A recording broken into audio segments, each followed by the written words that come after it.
शान्तिः। आदरणीय ब्रह्मचारीगण,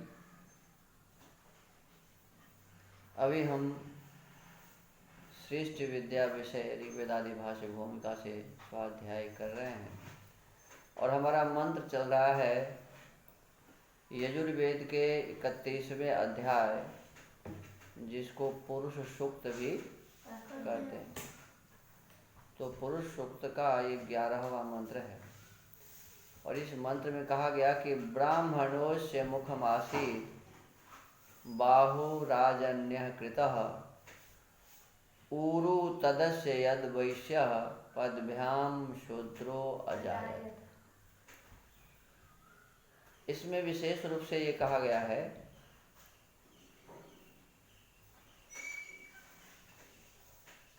कि ये जो ब्राह्मण जो है सो इसका मुख है। ब्राह्मणः अस्य मुखम आसीत माने था। देखो, एक कहते हैं वह और एक कहते हैं यहाँ जो है विषय सृष्टि का चल रहा है। क्या चल रहा है? सृष्टि। तो सृष्टि के विषय में सृष्टि को चलाने की जो व्यवस्था है, इस व्यवस्था के संबंध में यहाँ चर्चा है कि इस सृष्टि में जो मनुष्य है, पुरुष हैं, इस पुरुष के जो समाज है, जिसके द्वारा ये समाज बन रहा है, इस समाज रूपी पुरुष के, इस समाज रूपी पुरुष के मुख कौन है? तो ब्राह्मण। समाज में ब्राह्मण जितना सजग रहेगा,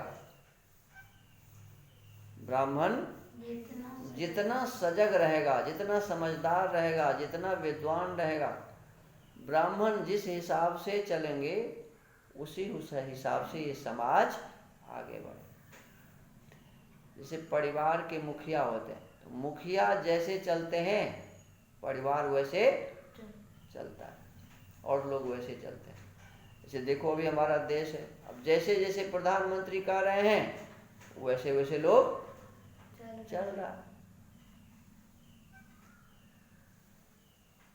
तो खराब व्यक्ति यदि उस स्थान पर बैठ जाएंगे तो समाज खराब ढंग से चलेगा। अच्छे लोग बैठे हैं तो अच्छे ढंग से चलेगा। तो कहा कि ब्राह्मण इस समाज का मुख है। क्यों? कि ब्राह्मण इस समाज को ठीक रास्ते पर चलाएंगे।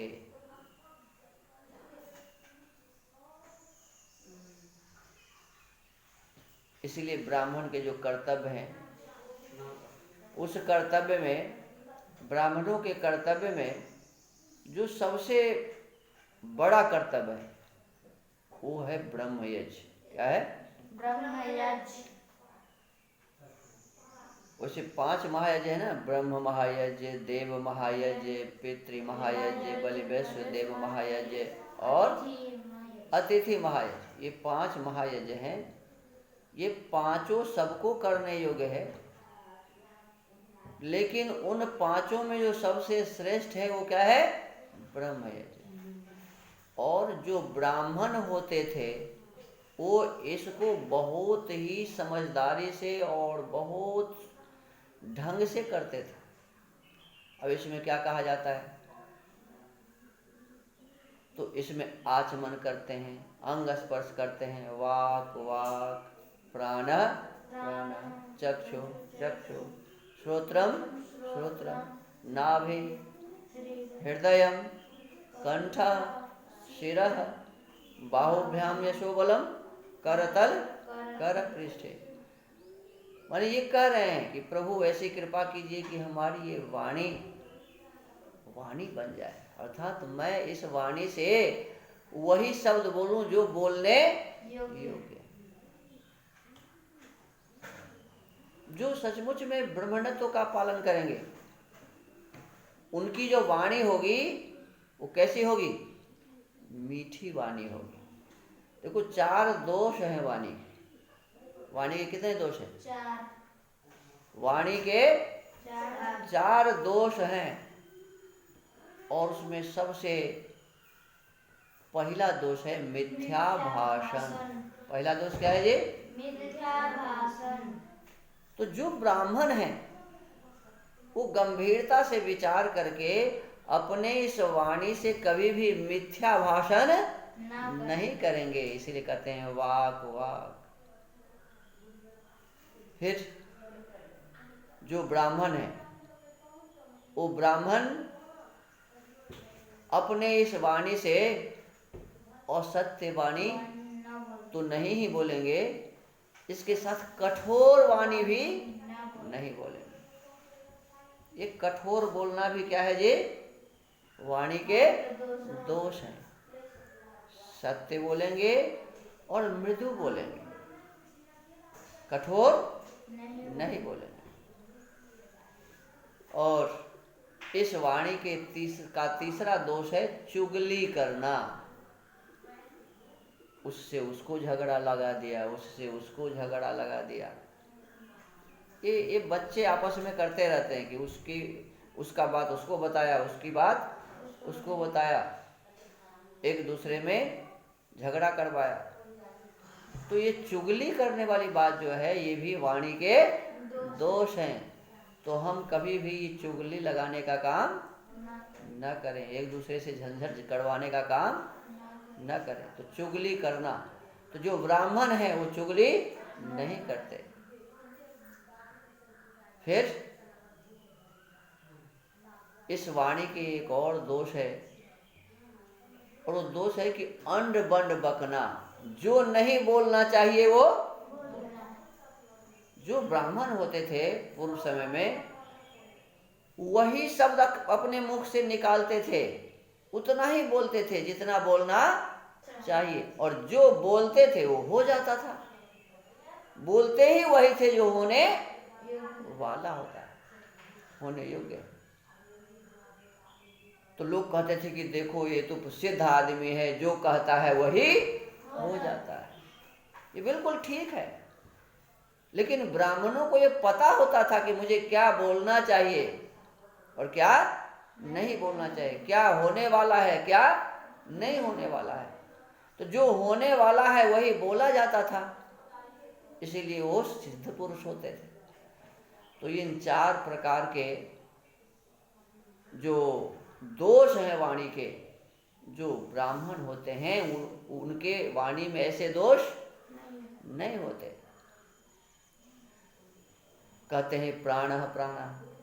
जो ब्राह्मण होते हैं वो प्रतिदिन नियमित रूप से प्राण शक्ति को बढ़ाते हैं।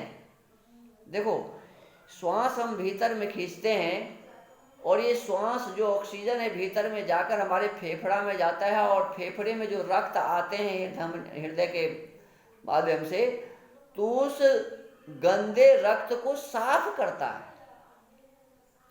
तो जो ब्राह्मण होते हैं वो इस प्रकार से अपने इस प्राण का प्रयोग करते हैं कि उनके शरीर बिल्कुल स्वस्थ होता है, उनकी आयु बहुत लंबी होती है, उनकी आयु लंबी होती है। प्राण के माध्यम से हमारा मन ठीक होता है।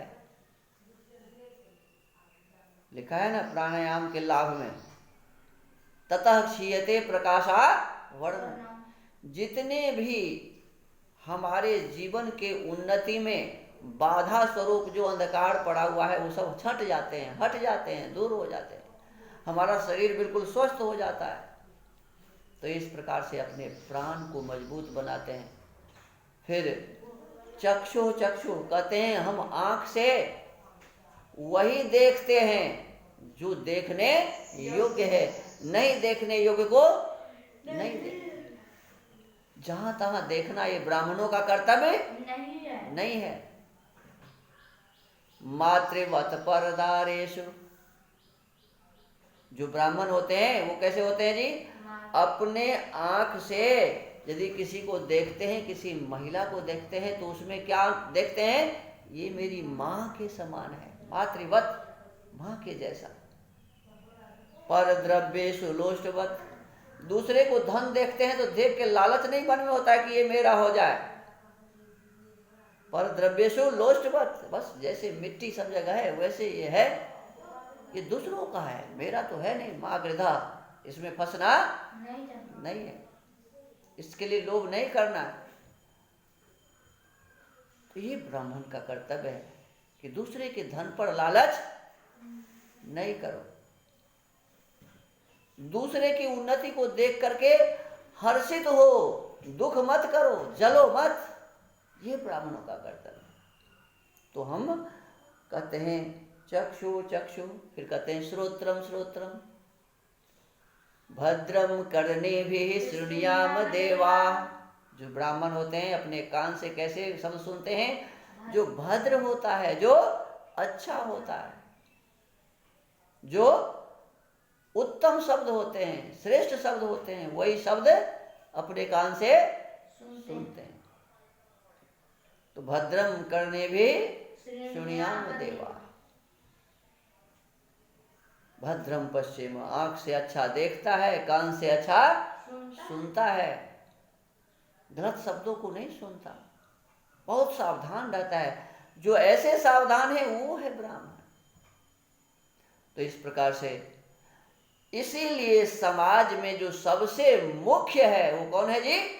ब्राह्मण है। इसीलिए कहा ब्राह्मणस्य मुखमासीत्, ब्राह्मण इस समाज के मुख हैं, मुख्य हैं।